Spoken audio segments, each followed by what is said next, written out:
Live. Live? Live. Go ahead and say it, Dex. We are live. We are live. Live. Let me give everybody a couple seconds. Let me give everybody a couple seconds to get in here. I'm going to try something different. I'm going to have the comments pulled up on the screen so I can see them as they go. And I guess it's time to get started. All right. Welcome aboard, THP. We're going to talk. We're here. We're going to talk about first experience on the calendar, the Quest Cup with Edel Golf.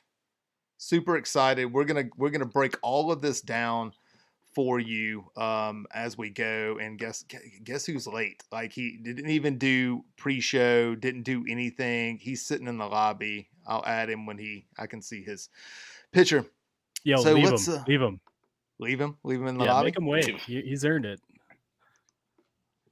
All right, let's go through some introductions. I'll start off first with look, Wardy's. I can't even with this guy. I can't even with him. I'll start off first. Oh, there's Ward. There he is. There we go. Yeah. I could hear all that. Thanks. I guess I keep having to introduce you as the winner of the 2018 THP Championship. Illiterate is here. Illiterate, say hello to everyone. Hello, THP Universe. And also joining me with his hat on backwards with no show prep. He's just going to wing it just like he always does. We're doing it live. MWard is here. Wardy, what's up, fellas? Say hello to everyone. And last but not least, host of the original, the OG, the best off course, like the Bret Hart of off courses. Okay, the best there is, the best there was, and the best there ever will be. Canadan is here. Dan, say hello to the family, to the universe. Hey. And everyone knows me. I'm J-Dax, and we're gonna dive right into this. Everyone knows you. Well, you should. Everyone should know me. But some people don't. Yeah. Okay. Well, I won the 2022, the winner of the rivalry against Team Illiterate. J-Dax is here. Took a shot. Early shot. That's okay. So this is awesome. I think the guys may be watching. They may be at dinner. The rest of the THP universe, they've even got a choice of either watching the Oscars or watching us. So let's make this Oscar-worthy performance. Quest Cup is being held. Slapped. We're coming back to the Dormy Network. This time Briggs Ranch in the Texas Hill Country. The Dormy Network is so awesome. Dan, you've played several Dormy properties, right? I've played Dormy several times at one property, Ballyhack. Okay. Ballyhack. Okay. I'm representing Ballyhack today, but this one is not at Ballyhack. But this place, the pictures don't ever do them justice. I haven't even washed this hat. You know why? Because it still smells like the signature scent of Ballyhack. Like, wait, I know what you're talking about. Is that like a Johnny O scent that they spray on everything? Well, you can also buy candles. I'm like 90% sure they spray Johnny O stuff on everything. Really? Is it not? I thought it was a signature scent for every Dormy property. It's a signature scent. Like, what do they do? They spritz it on every morning, or what? I think no. I think it's in the air. It's in the air. It comes out of a diffuser in the cabins. A diffuser. Like, I looked through this entire thing. Yeah. Define diffuser. Put up some of the comments about the Oscars here. Sounds like more people are interested in this than the Oscars. What was an Oscars? So I don't know. I didn't even know they were on. They are on. Leave it to pop culture expert Dax Manchild Jeter. Yeah, but they are on tonight. But you're sidetracking me. So we go to Briggs Ranch. This course, I haven't played it, but it looks phenomenal. Looks absolutely phenomenal in the Texas Hill Country, and it's a Fazio design, right? Illiterate Wardy, I know that y'all took a hardcore look at the course. What are y'all's thoughts? Being in Texas, I assume it's one of the hardest golf courses known to man, possibly in the universe. expect massive run out, firm greens that never check, and greens that, according to Texas lore, run about a 20 on the stimp at all times. Course looks beautiful physically. With all joking aside, because you are in Texas, you do get some additional route that you may not get, depending what part of the country you come from. It's 50-50 if they're going to play like a mixed tee, because playing from the black tees at 6,800 is a little rude. Playing from the white feels a little short, so they might kind of mix it up. There is a bit of a combo tee between the black and the white, which probably put them around 64, 65. They said I don't remember off the top of my 65 head. 15, I think was the number. That's what I they're thought. playing a combo tee. Yeah, because I was like, I couldn't remember off the top of my head. I looked at the scorecard. I'm like, it has to be combo. As firm as it is out there, they should get some decent run outs. So I would expect some of the par fives are just monstrous. 576, and that's from the tees they'll be playing from.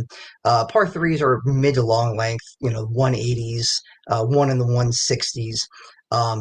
It's going to be a challenge for the boys, but they're going to have a great time because, as already said, the Dormy Network doesn't really own a bad course. That's not in their repertoire. So I expect some true running greens, and there is going to be a little bit of horsepower behind them. So I would expect a lot of undulating putts and just things where if you're on the wrong side of a hole, it will keep running. And I have a question. It's going to be carnage. What's up? Does Texas use the metric system? 20 seems like a lot. I don't know how they do Texas math out there. They do say everything is bigger in Texas. Unfortunately, I think they kind of add a few numbers to their numbers, but what do I know about that? They're going to run fast though. It should be a pretty challenging test of golf, as I will politely put it. Dan, one thing that you hate worse than fairway divots is wind conditions. Right? Why do you bring that up, man? I'm a guest on this show. Well, because I want you to know that I listen to your show religiously. You've talked about the impact of wind conditions. Yeah. This course in the Texas Hill Country can get quite windy. What are the participants looking at there with heavy winds? Well, it kind of ties into Wardy's comments about the greens. I think wind plays a bigger factor when you're trying to hit to a location than anything else. You can deal with headwinds because everyone else is dealing with the same thing. It's when you're trying to land into a spot and the wind dictates how the ball shapes when it lands. So I don't know. I'm losing a lot of sympathy for wind because it's been windy in Ohio for the last 3.5 years. So sort of just tolerating it. But I think firm conditions are where wind gets really squirrely. I know you talk a lot about how crazy the Open can get, especially on some of those courses that are dried up and just rolling for days. So the question is course conditions. How much, if it is windy, how much that plays a role? And especially for these guys who are not familiar with it, what a problem that comes. We got dudes from Ohio, Canada, some place in Arizona, some guy that I can't remember his name, something like a Wildcat. I think he's an ASU fan. I can't remember. He's also a famous member guest player. Okay, yep, so I've heard of him. I'm infamous. The Sun Devils, right? He's a big Sun Devils fan. Travel. I don't think he's a Sun Devil. Who said that? I thought it was Arizona Wildcats. Yeah, his name is UA. Wildcat for life, my guy. Wait till we get to the names because I'm about to rip these people with numbers. Can't wait. Well, two are basically the same, so you're fine. Illiterate. You took a look at the course, and we'll get to when we talk about some of the matches. But what are some of the key holes in your opinion? Well, as we talked about in the pre-show, I think hole 4 is going to be interesting, kind of right out of the gate. They come out, they're going to play the white tees off the first 3 tees, and then that first one's going to be at the black tees there on hole 4. It's a short par 4, but it doesn't look too forgiving. And then I think hole 9 is really going to be fun. Turtleback green. I think it's got what was it? The wolf mouth. I can't remember. Or lion's mouth bunker that comes into play there. Bunker. Yes. That's going to be fun. And then you get, out of the first 4 holes on the back 9, you're getting 2 par 5s, right out of the gate. Both of them are pretty lengthy. One playing 550, the other playing almost 600 yards.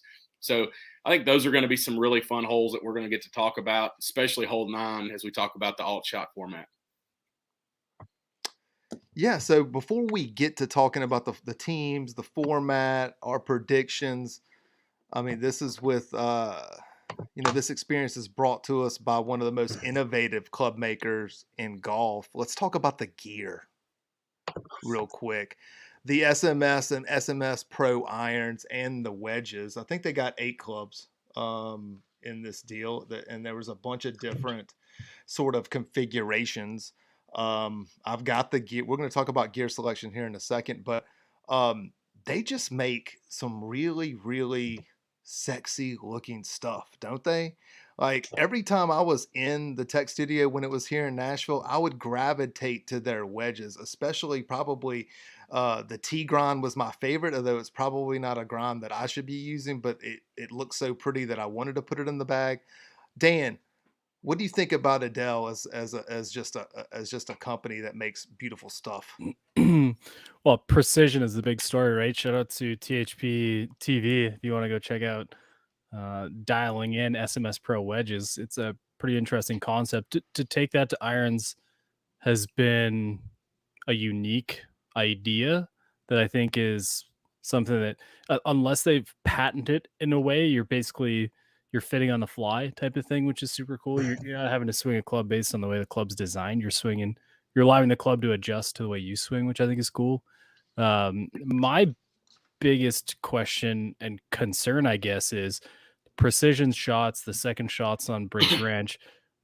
There's a lot of unfamiliarity here, which means the second shots will require a fair bit of precision. Which of the guys took the irons that are going to get them on the green, and which of them took the sexy new hotness, which is the pros? That's what I want to know. We're going to talk about that in a a second, because there is a couple of these club selections I didn't love. Wardy, what do you think about Edel when you just hear it mentioned on the forum? What do you think? Well, Dan mentioned it the best with precision. They make just an overall solid performing club. Aesthetically, they're beautiful looking. I do agree with the customization where you don't have to make alterations. The club's kind of altered for you. You just swing your swing. It's hard enough when you're standing over a ball where you're in between yardages. Like, I have no idea how this is going to land. The yardage, do I fly it? Is it going to stop? Anything. When you're just like, the club's going to do the work. It's one less variable you have to think about, and that can be the difference between hitting, especially on greens, they're going to be affected by wind and probably pins that are pretty tight. When it lands and you're like, I know I can trust it's going to hit my number more often than not. If it's not going to hit the number, it was me, it wasn't the club. And no one, of course, it's the internet. No one ever makes a bad swing. It's always the clubs. In this case, it was you. You made a bad swing. The club did exactly what you told it to do. So I think that goes a long way. They just make a really pretty freaking club. That's the best way to put it. It's just so pretty. That's the best way of that is the best way of putting I can't think of a better adjective than pretty. Let's talk about the gear selection. So it sort of broke down a very mixed bag. You got 4 of the participants took SMS irons, 3 took SMS Pro, and then you've got 1 combo set.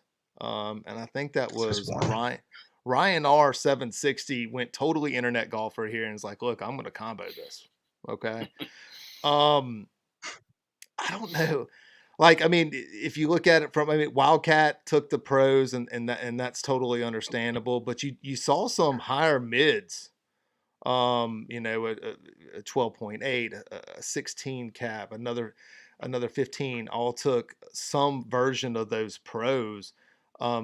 Big deal, small deal, no deal on some of these higher mid caps taking a less forgiving option here. Dan? Well, I know you're going to lead with me on that one. I was going to lead with you on that one. Can you tell me who has what? Can you run that list? Yeah, is that all yeah, right? yes, I can. I've got it if you need me, Dax. Josh took SMSs. Josh Wood, smart veteran move by Josh. Yep. Ryan G13 took the SMS Pros. That's the Great White North. Yep. Yeah. Ryan R 760 took the combo set. Splitteroo. Okay. 760. You know what I hear about combo sets? It's like you're not sure and you know what you should be doing, but you're gonna split it anyway. Yeah. It's like Keep going. I don't mean to interrupt. Keep going. Scoob took SMSs. Okay. So I want to tell you right now, I wasn't sure what Scooby was gonna do. I was heavily critical about his decision making because he asked me a couple times. He goes, "What should I do?"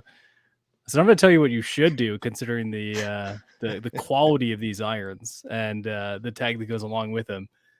Pick the clubs you know you're going to like and you know that are going to perform, and ignore the part where the embargo date is slightly different between the two. Forget about the new stuff. So Scooby just went up in my books, and I think that's. Were there more to add? Wildcat went pros. Yeah, so like if you wanted to know where that combo set was split, it's at the 7. It's at the 7. The pros start at the 7. 7 at the 7. Yeah, that makes sense. Yeah. Wow. And then we had Dundee. Wow. Yeah, Dundee took the pros, straight pros. Okay. Blake's got the SMSs. Jazzy took the SMSs, and Wildcat took the pros. Yeah. 3 through pitch and wedge there on the sassy. So let me tell you a little something about Wildcat. He can own the shit out of that, so that's fine. But I think that kind of paints the picture that I think when you're on a course you're not particularly familiar with and your performance is critical, you go with the club. I've always said you play the most forgiving club you can comfortably play. And I feel like between these two, I actually put pros and regulars in at Ballyhack last time I was out there. Mm-hmm. And every time I hit the regular SMS iron, I felt incredibly comfortable with it. And that's after having played a combo set of hollow bodies and blades for the last year or so.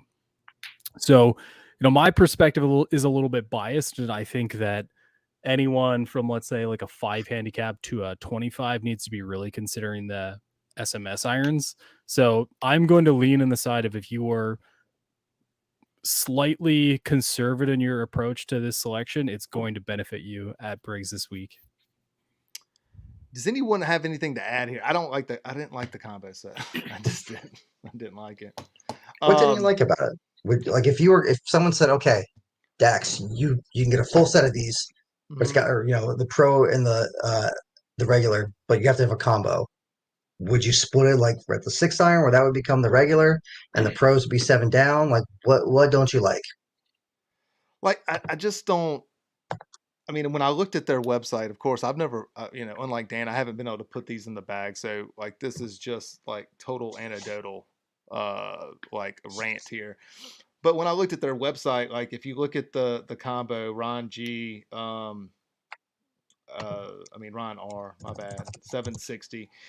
He's a 15.7, 16. That wasn't in the recommendation. The pros weren't recommended on their website for that high of a handicap. So what I was looking for there, I was thinking that he would just take straight SMSs. That's really why I didn't like that selection.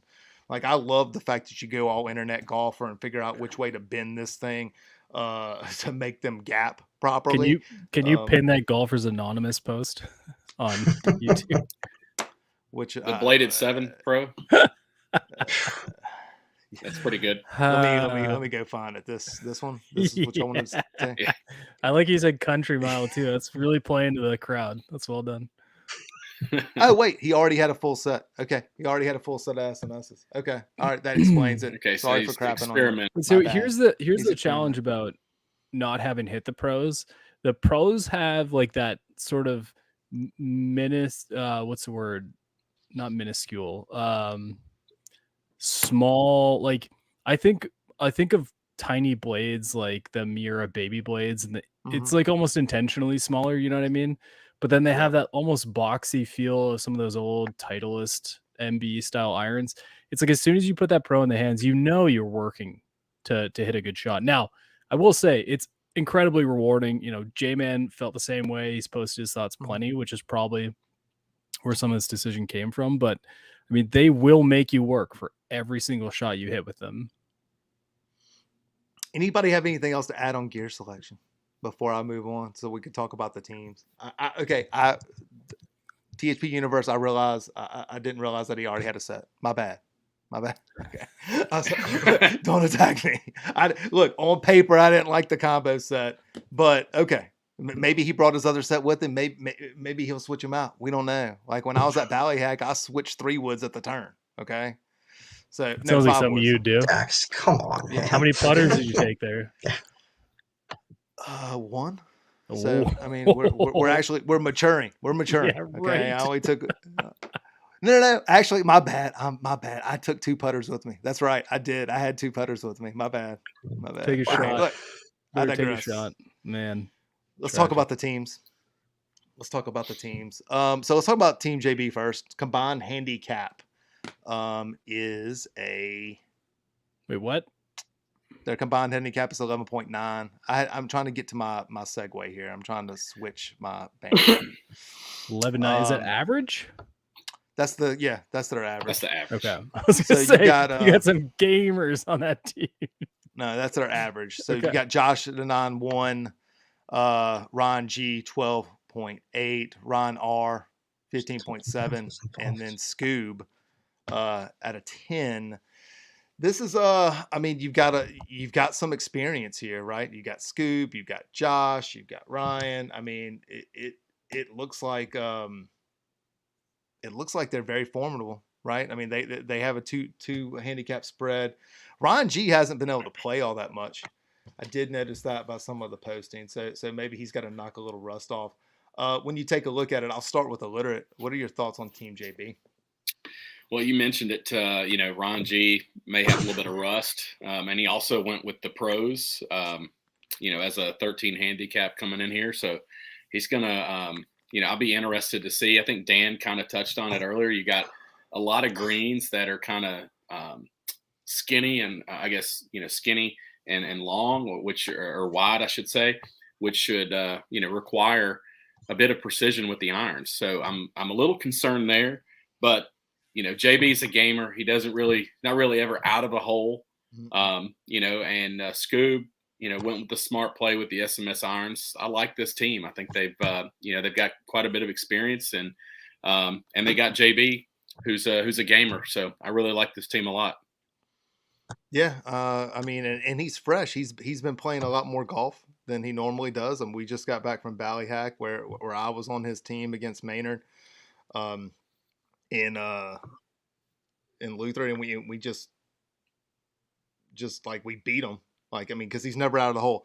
Like, he can carry me. Like, he carried me through like stretches, and then all of a sudden I would find myself, and then all of a sudden we sort of ham-nagged our way and just like made it happen. So yeah, absolutely. He pairs himself with Scooby, and we'll get to the parents here in a second.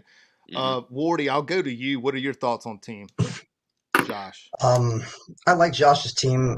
I will politely talk trash about Scooby the entire rest of the evening because in my preview for the Morgan Cup, he shit on me, and this is called karma coming back.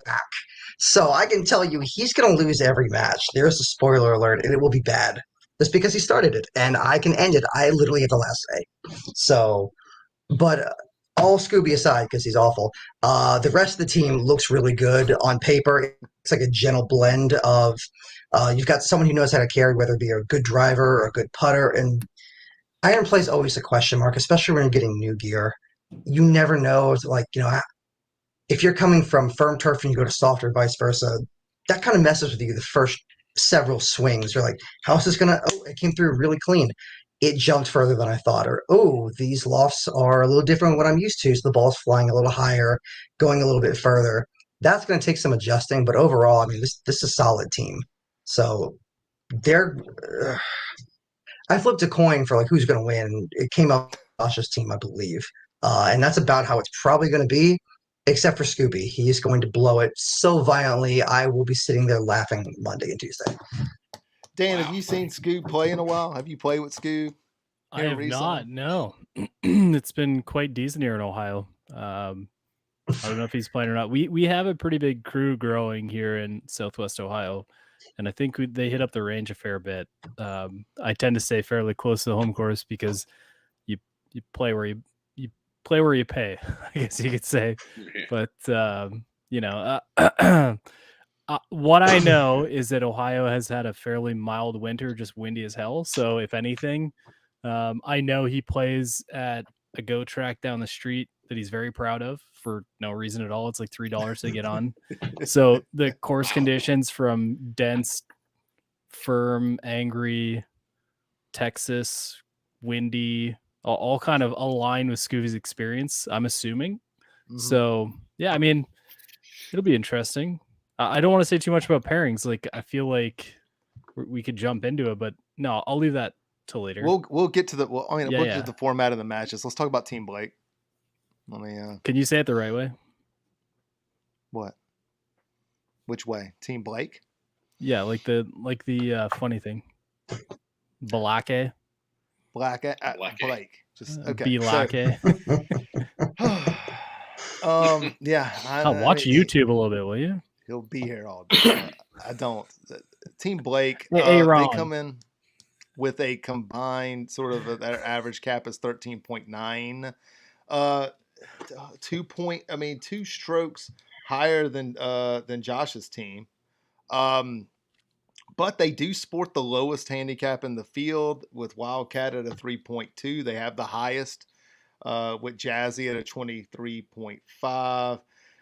Carolina Dundee 15 and Blake's a 13.7. When you look at this, I mean, you can get a little juicier with some of the pairing options and some of the pops, and we'll get to that in a second. I mean, if you looked at Josh's team, it's basically just a bunch of mids. It didn't really matter how he sort of paired them up from a statistical standpoint.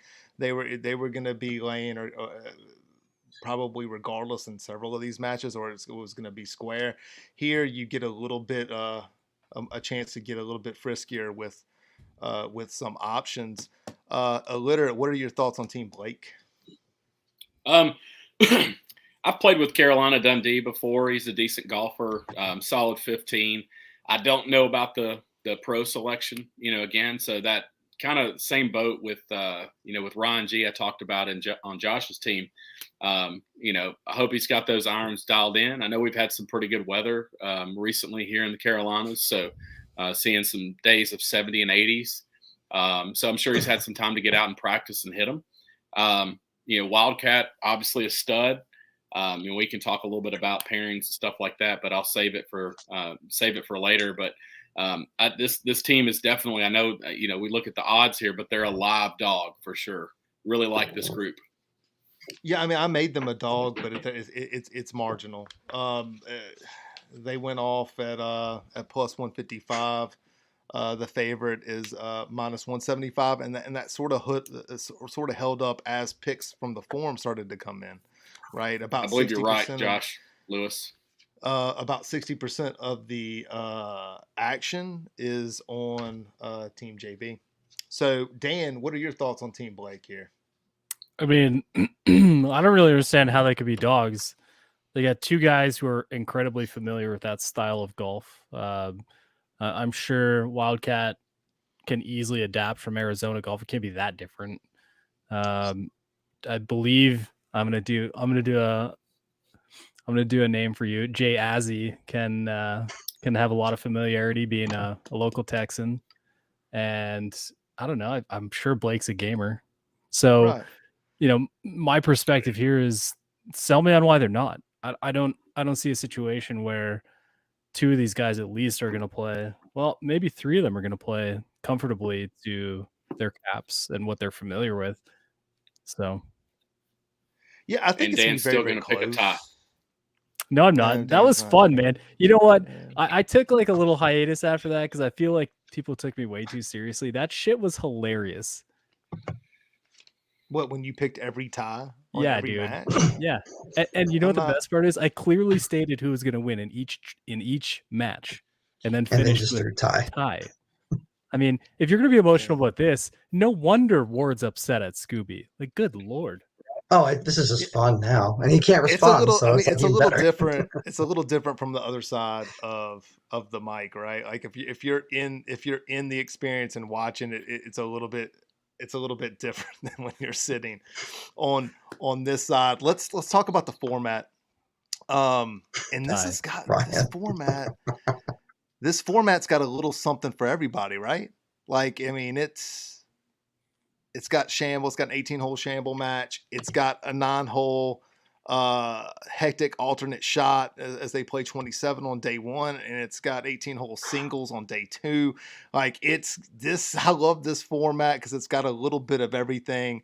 I guess I'll start with Wardy here because I didn't get him a chance to talk about Team Blake. What are your thoughts on the format? I love it.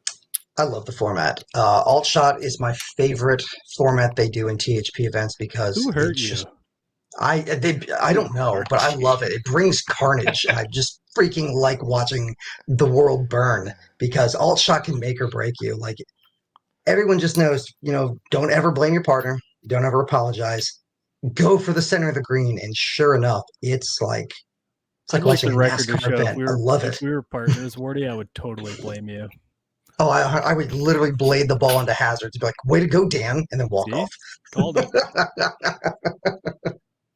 I don't know. I love alt shot and format. Shamble's always a great format to start in any event because everyone's still got a little bit of first tee jitters, and the scramble format off the tee really does kind of help people breathe a little bit. Usually it's off the tee where they have the most amount of shakes, and they can kind of figure it out with irons and wedges. So, and then you have to end with singles. That's the only way to do it. I mean, it does look from the course like you need you need to be in good position off the tee. There's a lot of risk reward holes on this course. It's a Fazio design. It's got multi-tiered greens, and there's a lot of risk reward going on. So I'm looking forward to the Shamble format to see who takes some risks. What were your thoughts on the format when you saw it? I mean, it's a pretty classic, THP format for sure. Shamble, alt shot, singles. I mean, 27 on day 1. I love it. It's the same format that I believe when I won the 2018 THP championship. I believe it's the same format outside of the singles. We went best ball the last day. But yeah. So I like I said, Wardy kind of hit on the head. Shamble to kind of get everything kicked off, helps calm the nerves a little bit. You kind of figure things out. And then if you hadn't figured things out when you get over to alt shot, I mean, I'm sorry for your partner. So Dan, Wardy loves alt shot. What do you think about it? Because you did not have the same body language when he was putting it over. I mean, no, I just it's one of those things, man. I love Wardy to death. I've known him for an awful long time, and if I had to predict the format he would like the most that he wasn't playing, and I guarantee you it'd be alt shot. Like, he's just so damn predictable. That's what I was laughing about more than anything. What I like is it's the last 9 of the day. So my experience with a second, or I guess third 9 alt shot, so a second round alt shot, is no one gives a shit at that point. Everyone's just kind of like, hey, whatever. Not to mention the pairings don't change. So everyone's already like either really, really mixing it up with their partner, or they're over it and drinking ranch waters at that point, which, whatever. So, I don't see it as a bad 9-hole little bonus 9, but I've never been particularly fun. So here's the problem. You're at a place like Briggs Ranch where it's just so special. And I'm speaking from Ballyhack. I'm assuming that Dormy properties are all equitable in that regard, that you have this aura that the experience is so great, and it's hard to not want to hit everything. So the idea that it's like a bonus 9, like an E9 type of thing, I think is a perfect place for alt shot. So I have no problem with it. I think Shamble is a great way to get started. I love Shamble, not usually for me, maybe right now with my driver, but I do have useful utilities. But I think that's the bigger story for day 1, honestly. I thought you were grinding on that driver. You said on the show, you said on the last Friday's show with buddy, with you and James, you said you were grinding. Buddy, next time we play, you won't even recognize me. Yes. I'm going to be a stud. Okay, let's talk about the matches. Can't wait. If you ever get the driver figured out, watch out. Yeah. All right, here's match 1. Okay, Josh sends himself out with Scoob. This is a very steady. Like, if you look up just steady, solid from a pairings perspective, this is what you would probably see. Josh and Scoob go out a 9 and a 10 against Carolina and Blake, 15 and a 13.7. I made Josh and Scoob a favorite here, minus 180. The comeback on team Blake here is plus 155. Wardy, I'll start with you. Your thoughts on this one? Uh, I've played with Josh a number of times. I'm trying to say this politically correct. I've played with Josh a number of times, and I've seen this guy go out and shoot 33, and I've seen him shoot 47. More often or not, though, he's shooting way under 42, 41, hover in the high 30s. Spoiler alert, that's kind of how I think that match is going to end. Josh is going to shoot 30, 38, maybe 39. Scooby's going to shoot himself in the foot, but he'll contribute. He'll knock in a putt or two, and it'll be important. But I don't think it's going to be close in match one, honestly. I think it's like a 3-2 win for Josh and Scooby. Wow. I was promised the bloodbath against Scooby. That was very gentle. What a letdown. I'm not done. I've still got singles to go over. Illiterate. What are your thoughts on this match here? Yeah, so I mean, like I said, I got to play with Josh as a partner in a shamble format, and he's great. He's pretty steady off the tee. He's got the short driver, long driver, and I think he's probably better with the short driver than he is the long driver, just from my experience. And if I were to nitpick one area of Josh's game that maybe isn't, I guess maybe the weakest part of his game is, his putting. And I think that this course is going to demand some good putts, but he's playing a lot of courses right now that have a lot of undulation, have a lot of speed to them. So I really like that. I think the speed's not going to be a problem for him. But I've played with Carolina Dundee. I've never played with Blake. And I've not played with Scoob, but I know Scoob's got some solid game as well. I really like the team of Josh and Scoob. Josh is going to keep them in every hole. I think Scoob's going to hit some great shots. I just like them to be a little bit more steady and make less mistakes here. I mean, they're not giving up a ton of pops either. So, but the thing about Josh is, you're talking. We've both been paired with him at things in a shamble format. He carried me. You carried him at the rivalry, apparently. No. Let me address that real quick, because I know you're just trying to troll.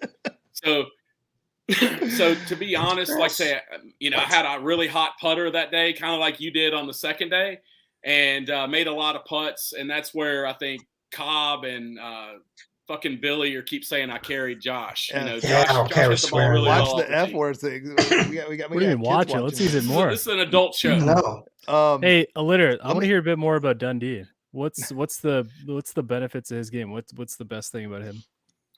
I mean, he's from what I remember when we played together, he was kind of all over the place with the driver a little bit. I think in his head a little bit, but I mean that's been a long time ago since we actually paired together. I feel like I remember he hit his irons pretty solid, but I'm honestly a little bit concerned that he went with the pros. I mean, but he was a bit off the kind of off the rails a little bit with the driver, but Blake, I don't know what's his tee game like. I mean, if he's got a solid tee game, then he may be able to get Carolina Dundee around the course and play to his strengths a little bit in his irons. But the only thing I'm really kind of concerned there is, again, the irons being the pros versus the regulars.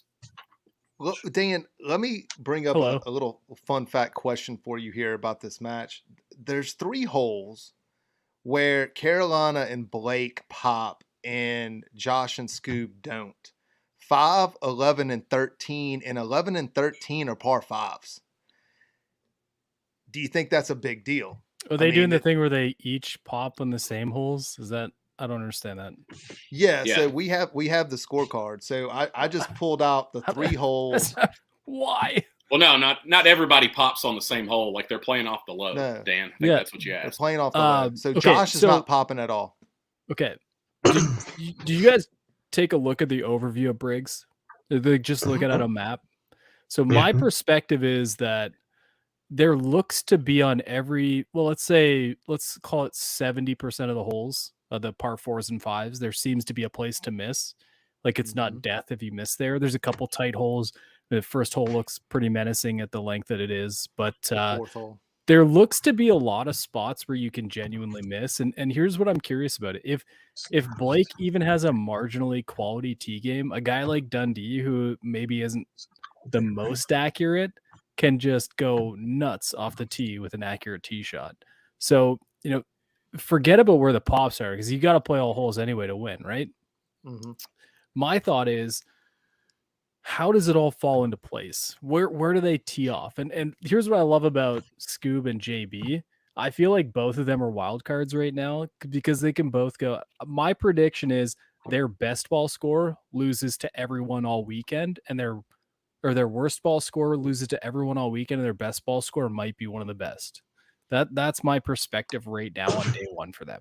So it's can Carolina and Edel find that happy medium, and does Blake go first and just open the door wide open for Dundee, who, based on what our good buddy Chris in the comments says, is sneaky long.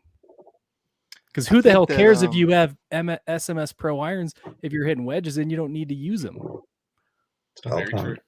I think with the way the pops lay out here, though, is that like if Josh and Scoob do not have a lead by the time they hit those two early par fives on the back, this thing could get close.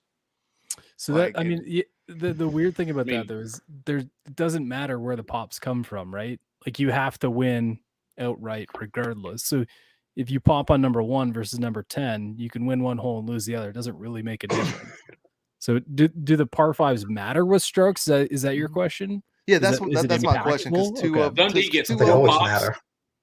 Dundee gets 4 pops, and they're on all 4 of the par fives. That was my whole question. Was like the fact that with the strokes that they have coming are on the par fives, is that a big thing here in this match? I mean, personally, if you're a lower cap, I mean, and Dan can probably talk to this, and Ward as well. But if you're a low cap and you're having to lay pops, you probably hate going up to the tee saying this is a par 5 and I got to give this guy a pop. No, I hate it on any shamble format.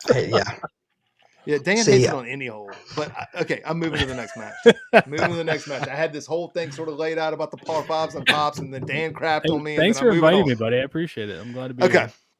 Match 2. The R&R Express. Okay, that's what I'm calling them. That's what I've been calling them. The two Ryans. They go against Ryan Squared, or in homage to one of my favorite tag teams of all time, Ricky Morton and Robert Gibson, the Rock and Roll Express. So we're going to call them the R&R Express. Can I do another one? What? Aryan G and Aryan R. 13760. We can also call them 13760 and just use the numbers that they have. I'm just going to call them the Ryans. It's easy. They go out against Wildcat and Jazzy. Said it wrong. 3.2 and a 23.5. I made Wildcat and Jazzy minus 150. I made them the favorite in this match. The comeback on the two Ryans plus 125. Wardy, thoughts on this one? I don't like how you did that one at all. In any THP format, you always fear the two mid caps. But the mid lows, those are dangerous when they're getting strokes. Always. THP championships, who wins? The two mids. It's never the low and the high. It's never the low and the low. It's always mids. I like the two mids, but I usually favor the team with the lower caps, and Jazzy is getting a ton. He is getting a ton of pops. What if his problems is off the tee, and Wildcat's just like fairway, and boom, and all of a sudden, he's 5 net 4 in them to death, or 4 net 3. So yeah, I mean it's a slide. But he's got to play his own ball coming in, and usually a high handicap. Yeah, they struggle with the driver, but they struggle with their irons too. They're having trouble making solid contact. So what makes you think a 23 is magically going to start playing ball striking from the fairway like a 5? It's not going to happen. Politely. I didn't say they were going to play like a 5. I think it's going to boil down to the short game for Jazzy. If Jazzy's got a short game, if he can chip and putt, then I think he's deadly. But if not, I don't think the strokes are going to matter too much because he's getting 14, and then the comeback on the other guys is 5 and 7. So, or excuse me, 5 and 9. If I recall. So it's not like, he's getting just a ton of pops. I think it's probably only 8 that he's getting when the other guys aren't popping. So when, Ryan. Yeah. But to your point, if he's in the fairway and he's got a solid iron game or solid short game, and he can putt, he just got some brand new, let's hope that these brand new SMS irons This is what we're Yep. here talking about, the gear Yep. here, buddy. Like he starts throwing darts with this new shiny gear, and all of a sudden, I mean, they just can't fade the Papapalooza. Dan, what is your thoughts on a low high versus a mid? In Shamble or an alt shot? In Shamble, we'll get to alt I mean, shot in a second. you know my thoughts on alt shot. It'll flip completely, and I'll Yeah. tell you right now, the challenge with trying to identify the weaknesses of a 23.5 is not the easiest thing when you're on the internet on YouTube with a few people watching, right? Like, what happens when you put Jazzy? Because if we're playing at 6,500, my guy Wildcat hits bombs off the tee. We all know that, which means he's putting Jazzy in places he might not be familiar with, depending on where his flaws are.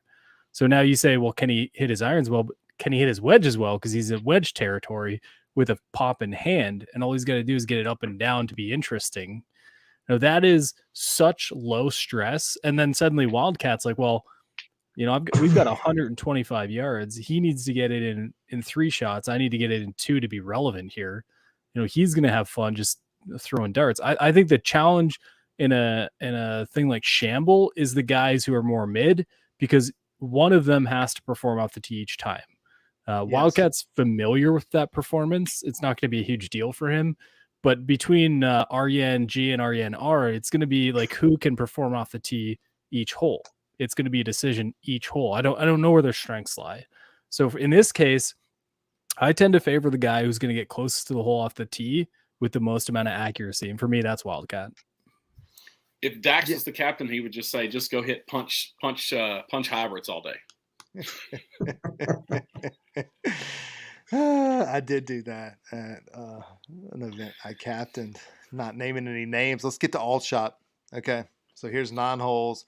Josh and Scoob are still together. They draw the low high here.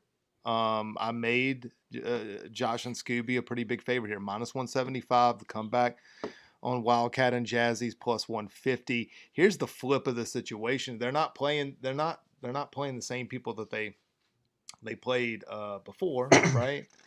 So they're getting to play with everyone, but now you get the low mid and a 9 and a 10 against the low high. Wardy, what do you think about that? I know you love mids, so I like mids. Okay. I still like it. Wildcat can only hit half the shots in the format, which that could be fine. It could be a train wreck. To combo and Dan's point, because he had a great point. Yeah, Wildcat's going to put Jazzy in spots he's probably never been on a golf course. He could be 20, even if Jazzy bombs it. If Wildcat hits a 20-25 by him, that's still a difference. That's 2, maybe 3 clubs. Mm-hmm. It could be how good are you with your half wedge, especially on like a 323-yard par 4. If Wildcat's like, I kind of hit that out of the heel, enjoy a 55-yard wedge shot. If Jazzy doesn't have that, that's going to be a little rough. Yep. That's really tough. The alt shot format's really tough for a mid-high handicap. Always has been, always will be. Even with Scooby doing literally nothing in this format other than just throwing up all over the place, Wildcat's still going to play half shots that are just painful. And I hope I'm wrong. I hope Jazzy gets there and he's like, yeah, boys, I know I'm a 23, but like I hit my irons like a 14. I'm just a terrible putter. Cool, that changes everything. But I can't assume that. I'm going off for 23.5. So I kind of like Josh and Scooby in this one, just the same. 0 for 2 based on your introduction. Jesus. Yeah. Oh, so let me jump in here real quick. So a couple things to kind of keep in mind here. The odd holes, get both par 5s and they get the longest par 3 here on the front 9, along with hole 9, which I talked a little bit about earlier, which I think is going to, if one of these matches does come down to hole 9, it's going to be very tough, which is a very demanding tee shot and very interesting green complex with the turtleback green and the lion's mouth bunker, as we talked about. But I think in this one, you're going to have Wildcat tee off on the odd holes. And then I think whoever's driving the ball best, between JB and Scoop is probably going to take those odd holes, which I would have to probably guess, I've played with JB. I can't speak to Scoop's game, but JB's pretty consistent off the tee.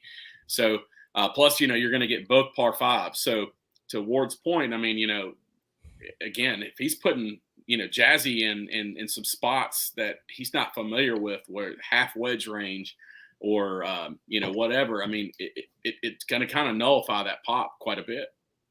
And they only get 2 here. They get 5 and 7. That's it. It's a 9-hole match. It's a sprint to the end, right? So yeah, I mean, they're gonna need to get that shamble point. I mean, Jazzy finds himself in a couple big matches. There's 8 points total available. 4.5 needs to win this thing, and I think that Josh and Scoob both expect to win both of these matches, and if they don't, they're gonna be a little upset. Match 4. I think too, real quick. That's Dax, fine. I didn't want to say anything about it. It's fine. No problem. But the 2 pops, keep in mind, the 2 pops are coming on these par 5s, which are on the odd holes where you're going to have Wildcat teeing off. So, I mean, those could be two easy wins potentially, depending on what Wildcat does. I mean, because you're giving what Jazzy does, but you're giving Wildcat at least 3 shots there, which if he plays well, could be a big factor in that alt shot match. Go ahead. Sorry. Okay. Did you want to ask? Did you want me to come back to Dan here? I mean, I felt like we just beat this match up. Dan, what are your thoughts? Well, I mean, I get to have an opinion. That's great. We spent like 5 minutes on this match. Okay? It's a 9-hole ultimate shot match. What do you think, Dan, about this match in particular with the low high? You don't need to hear what I think, man. We can move on. I understand. I'm just like fodder here. No, you're not fodder. You're not fodder. You know what the interesting part is? I think JB and S. Kubi decide the win here by themselves. I don't think Wildcat and Jazzy factor. I think there's a situation where those two on the other side will dictate the quality of their alt shot performance. And if they're playing well in the morning, they're going to win in the afternoon. If the morning's a little bit curious, I think they're going to continue to struggle. I gotcha. I don't disagree with that. This other one's dead even. There aren't any pops in this match. The R&R Express or the Ryan Squared or the 2 Ryans, whatever. They go against Carolina and Blake here. And there aren't any pops in this match. It's just a 9-hole straight up alt shot.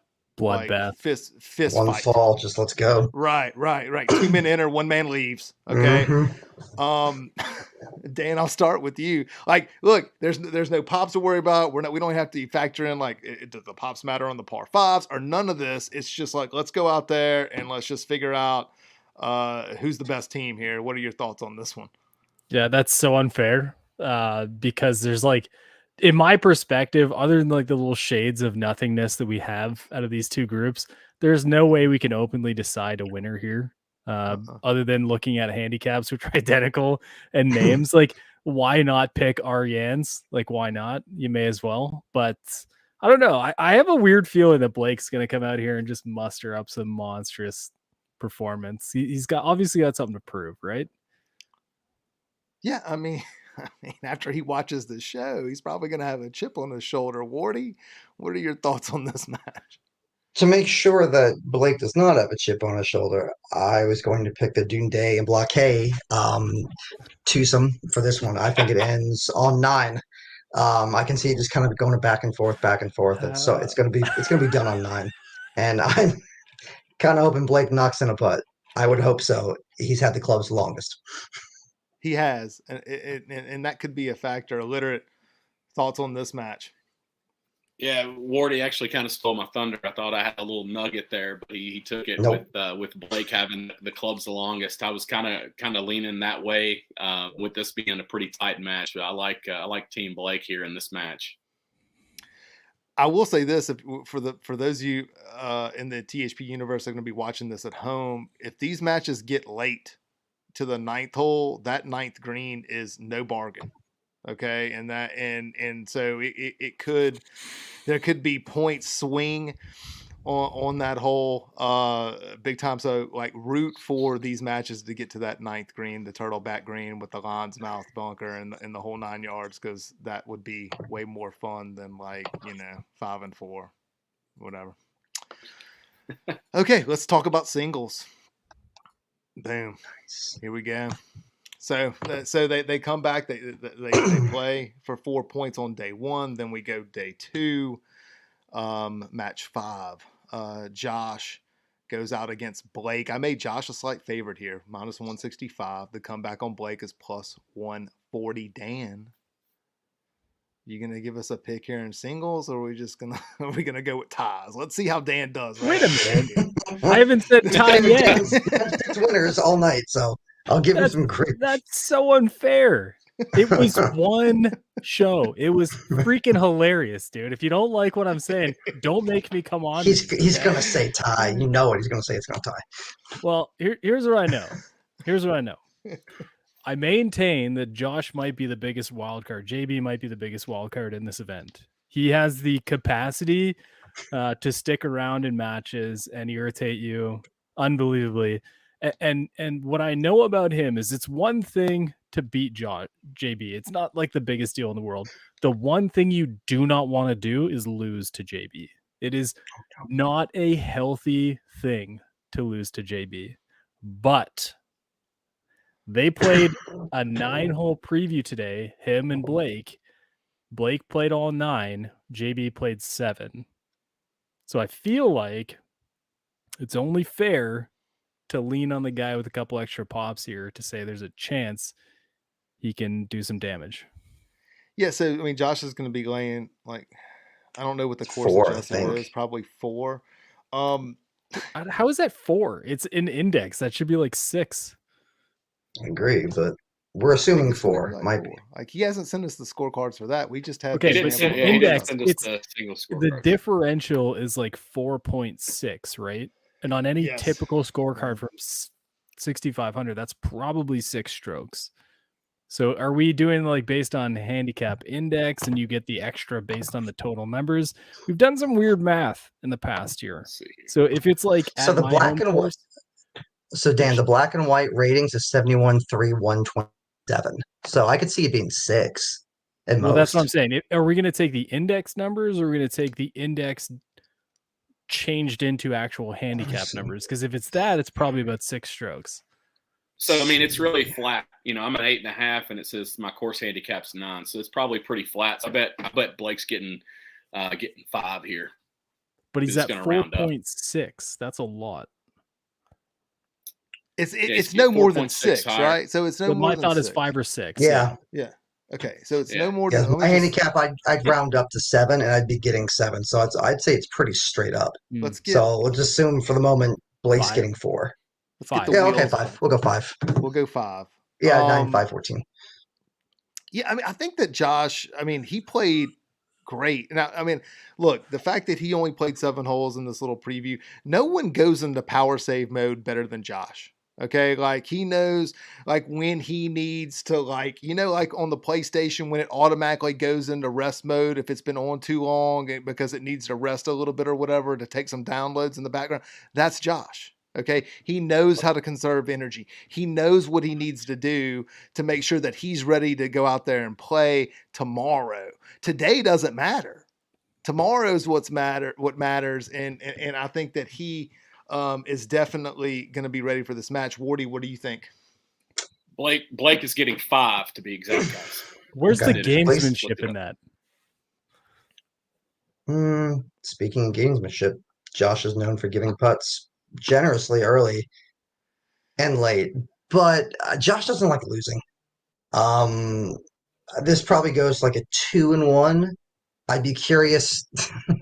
The hole I think that's going to turn it for every match, honestly, is the 12th because there are a lot of rattlesnake dens on that hole. And who wants to be the first one to hit a ball into it? And then what do? Do you like, well, it's close to it. I can maybe play it out of that. Or is There's it a like, oh, rule for hell that. no. There is a There's a local rule. rule saying, okay. Well, still, would you want to stand on that tee if it's like, oh, I'm missing right now? Oh, God, there's a rattlesnake den to the right. Rule or not, that's going to be messing with people's heads. It would mess with mine all day. Did you pick 'Cause I'd be someone? Or like, you just busy talking about I rattlesnakes. said Josh Dude? 2-1. Look, You've been Josh watching 2-1. I know a Nat guy. Geo all weekend, haven't you? I know a guy that got I've been bit by watching a the Players snake. Championship. I know a guy that got bit by a snake and came back and won his match, went up. Okay. So, like, I don't think that anybody's going to be Didn't deterred die. by stakes. He didn't die. Illiterate thoughts on this match before we go to match 6. I like Josh here. I think I like Josh probably 3-2. is what my prediction is going to be here, so we can keep moving. I love how Literate just gives numbers. Like every time he gives numbers. Match 6, Ron G13, and I'm gonna start advocating for these guys to drop the numbers from your forum name, please. He's 12.8. He goes up against Carolina Dundee 15. We've heard a lot about Carolina. I made this as a dead even match, minus 110 apiece. I've been starting with Dan, so I'll start with Dan again. Thoughts on this one? It's pretty close. Yeah, so here's the problem. One guy's from the Carolinas, one guy's from the Great White North. I'm siding with the Great White North. I've heard he's grinding in the garage. That's what I heard. In like the dome, the garage. I suspect Texas greens. Well, let's be clear. I suspect Dormy greens will terrify just about anyone who gets on them. So I think that's net neutral there. So I'm leaning Aryang here. Aryang 1.3. Because why not? He's my homie. I got you. Illiterate. I mean, both of these guys went with the pros, and you know, I'm going with my guy Carolina, who's got to play some real golf and some decent weather here. And I think if he can get the T-ball, you know, going, he's going to be deadly. Give me Carolina Dundee 4-3 here. Damn, 40, heavy win. 4-3. 40. Carolina 3-2. Okay. Canadians don't do well coming out of hibernation. It's just science. And Carolinas have good golf. It's my two favorite things. It's just science. Okay, let's go. Jax, what's up with the blue tonight? You're supposed to be wearing red. Like you're wearing Carolina blue. Yeah, I mean, look. Go ahead, Dan. You're gonna answer. We're gonna talk about anything here. Let's talk about why Wardy's not in the little princess tent doing this one. Right. So in fact, I could. I don't have my laptop's not plugged in. I could do the last two from the princess tent. There's even a little crown in there. I'm not going to, but I could. You know what, Illiterate, to answer your question. I mean, I spent a year avoiding wearing blue, but I'm retired now. Jeremy retired me. I can go back to bringing the blue back out of the wardrobe. Match 7. Wardy's favorite Scoob. And he is going to have to fade a ton of pops here because he goes out against Jazzy. It's probably like 14. I made Scooby a favorite. I mean, minus 220 in the comeback on Jazzy, though. Like, this is a great parlay pick. Like, if you could throw like an exact in there should be a lot of lines with the Jazzy plus 170 because there's so many pops. Dan, this is a lot of pops. Well, between 14 and 16, we don't know the exact number. You know, Scoob. I kind of want to throw this back at you and say, how in the world did you land minus 220 plus 170? I want a little bit of a behind the scenes look at the insanity that goes on in your brain. Where did we land here? How did that happen? Well, I mean, I know that Scoob has been grinding. And to use a point earlier, we don't know why Jazzy's a 24, right? But there's going to be in singles, there's nowhere to hide. Yeah, but Jazzy's also local, so he gets the advantage of knowing local. That is true, but my Scooby's played well. I was giving Scooby, you know, I'm a Scooby mark. I know that Ward doesn't like Scooby, but I love Scooby. Like, even though he didn't treat me the best in the last preview show where I wasn't on, I just think this. My gut usually tells me Scooby's laying 15, and that's a lot. That's a lot. Yeah. I think it goes all the way to the end, but I do think that Scooby wins the match like 1-up. Let's see.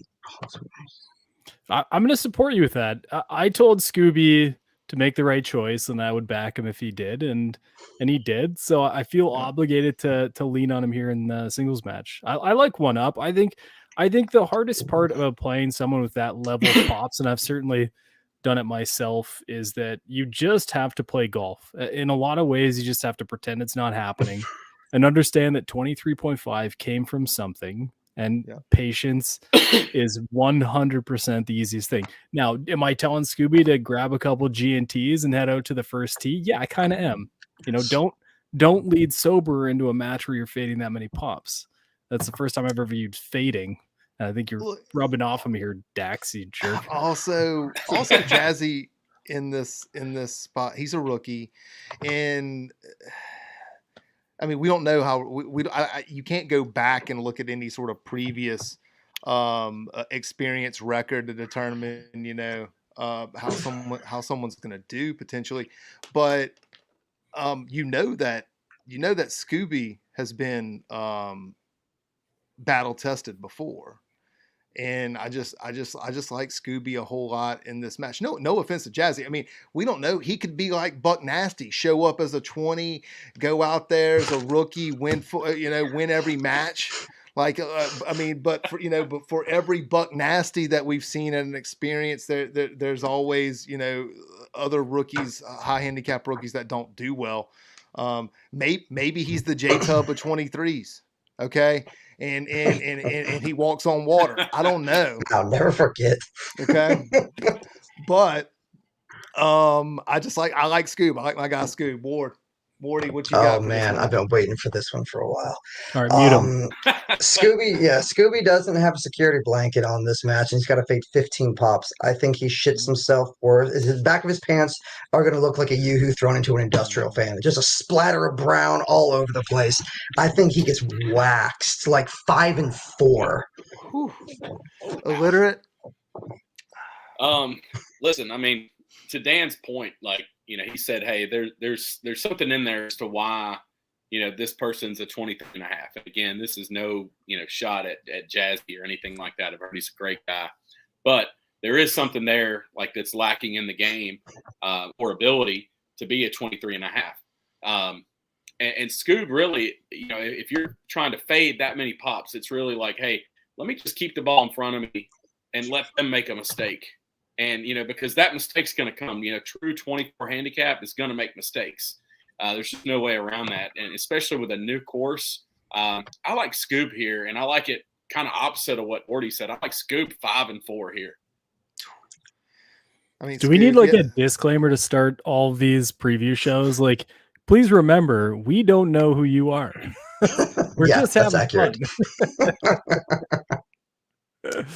All right, the last match. They could go out and shoot 75. Like, no, I didn't see that coming. Yeah. Here's your last match. Ryan R. 760. Come on. Let's just do something with the numbers. He goes out against Wildcat. I made Wildcat a big favorite here. Minus 220. Comeback. I mean, he's fading. What is he fading? Like 14? 14. It's going to be 16 to 3, so 13. Okay, so he's fading 13, but I think Wildcat gets this done. Dan, what do you think? Hey, well, here's what I'll tell you. The advice I gave for Scooby to lead with some GNTs, I don't think I need to give this advice to my guy Wildcat because he's already prepping for the singles morning haul, in the cart. I don't know. I've played with my dude. He's an incredibly capable golfer.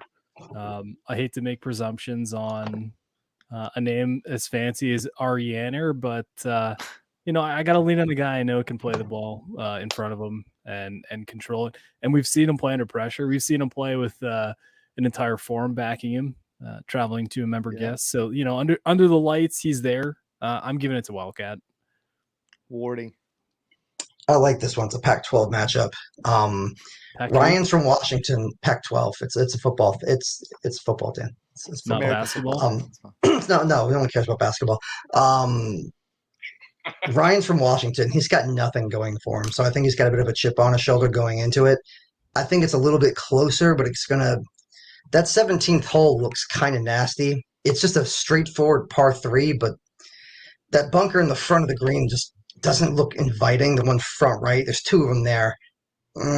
Most people, when they get under pressure, tend to leak a little bit right, and Wildcat doesn't really do that.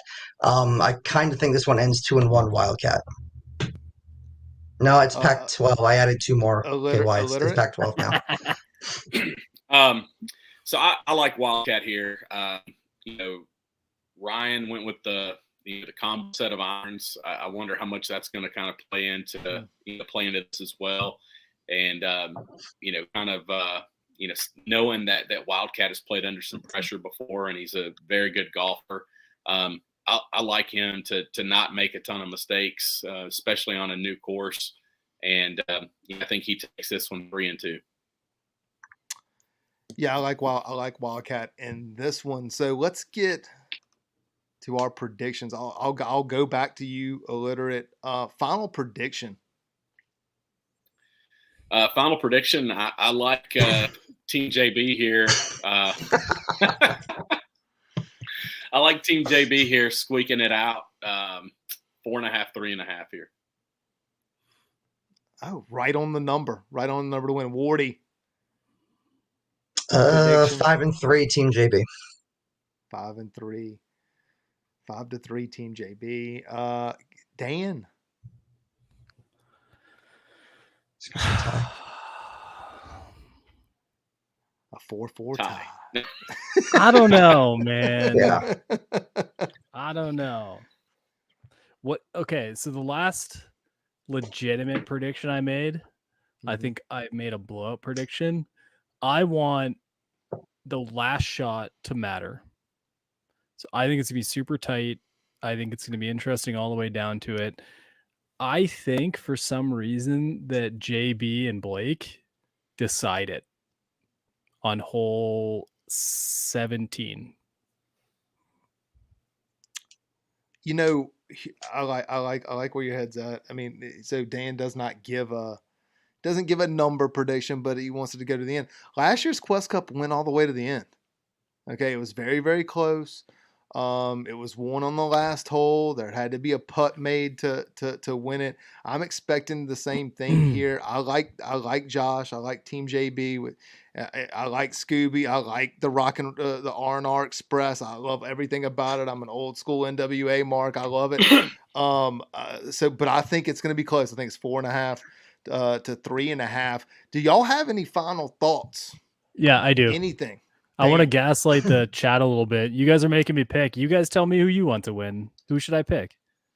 Quit trying to be weird at me.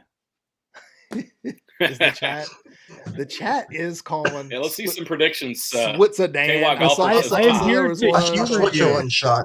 You golf nerds on a Sunday night. All right, like have a little fun. I should be watching the WBC right now, or the Oscars. Yeah, anyone else? No, it's not true. Ward, do you got anything else? I think at the end of the day, Briggs Ranch is going to win. It's going to be pretty nasty out there. Beautiful, but pretty hard. What's the weather supposed to be like this week? Perfect. We haven't had weather talk yet. I think I saw Texas, does it get 83 windy? and awesome. Windy at all or no? We got Team Blake, JB with Scoobs, JB. All right, JB's leading 2-1. Yeah. Let's see. What's the windy and we have a tie. In there I thought too. it was. I thought it was in the 80s. 83, or low 80s. I saw, yeah. And I don't know if the wind was gonna pick up and go. Josh Lewis, it was 60s at night. I think 53 low in the evening. Yeah, so it looks like the wind forecast at worst is going to be 14. That's in the Scooby morning. carries the team. 70. Put that up there. Put that up there. So it's going to be Dax. 70 Scooby with 10 to 20 miles per hour tomorrow. That'll be fun. I guess 10. So like one club, gust to 2. I like it. I mean, it's not going to be oppressively hot for the for the people that haven't been out and playing, the people that are coming from different climates or whatever. So that's probably better for the R&R Express, I think. Wait, Wardy, who'd you pick? Josh's team. Yeah. So it was Craig says Scooby carries the team. That's pretty much what Wardy said, right? 2-1 wins the event. I think he's going to ride Josh's coattails literally all day Monday. He's not going to do anything. He's basically do you have the like a D-Deck replay of thing 2023. Dax, do you have like a replay thing to get the start of the show going again, where he came in and said he was going to steamroll and basically take a dump down Scooby's throat on this one? I literally just said he was going to shit himself all over the greens on the singles match. He doesn't do anything on Monday. 2-1 and win the Quest Cup. Yeah. No, I get it. So Josh also wins to it. It's so weird. Josh wins 2 matches too. It's like they won the same matches. Well, regardless, there's no losers here. Dormy Network, Briggs, phenomenal gear, gonna take us along on a really fun ride. So we'll cut the THP universe loose. Thanks to all the guys that stuck it with us live. And then if you're watching this later on tomorrow to get you ready for the action, we appreciate you you coming in and watching. So for Canadan, for Illiterate, for Wardy, this is JDax, and we are out. Good night, guys. Thanks for watching.